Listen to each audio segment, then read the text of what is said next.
బాప్తిస్మం పొందిన చాలా మంది ఎందుకు మళ్ళా లోకస్తులైపోతున్నారంటే,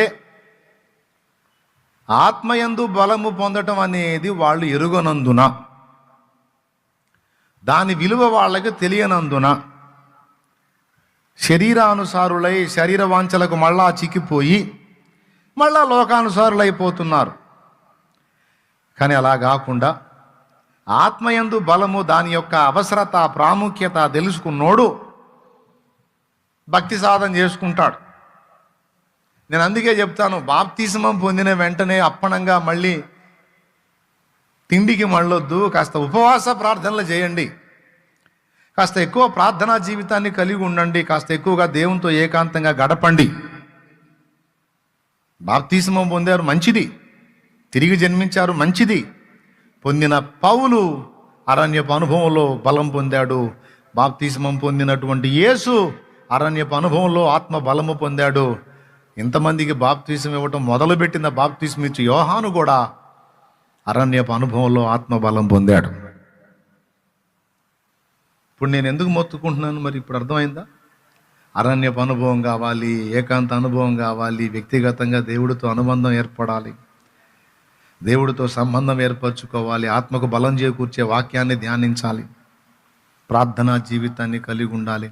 దానికి ఎవడో నీకు ప్రోత్సాహం ఇవ్వడు, నువ్వే మొదలు పెట్టుకోవాలి, నువ్వే సాధన చేయాలి, నువ్వే పోరాడాలి.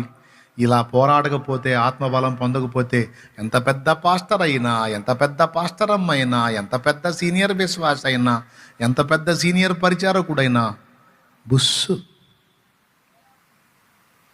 ఎందుకంటే ఎంత పెద్ద పాస్టర్లో కూడా ఉందే మహిమ శరీరం కాదు, మట్టి శరీరమే. ఎంత పెద్ద పాస్టర్మలో కూడా ఉంది మహిమ శరీరం కాదు, మట్టి శరీరమే.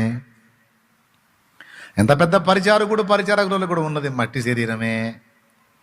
ఏం పెద్దమ్మా, ఏమంటావు? ఆత్మధ్యానం చేస్తున్నావా? అదే చెబుతుంది. ఇప్పుడు నేను మొత్తుకుంటుంది, ఈ శరీరం పాపిష్టి శరీరం, పనికి మాలిన శరీరం, దరిద్రపు శరీరం. లేకపోతే మళ్ళీ ఆత్మలా తిరిగితే దయాలు అనుకుంటాను లేదో, ఈ శరీరం వేసుకొని తిరగటమే. కానీ అవకాశం ఉండి పక్కన మహిమ శరీరం ఉంటే టపీమని అందులో పోదు, ఈ దరిద్రపు దాన్ని వదిలిపెట్టి, ఈ పాడు శరీరం. ఏమంటారండి? కండలను ప్రేమింతువేమన్నా, ఈ మంటి కండలు ఎంత పెంచిన మంటికేనన్నా.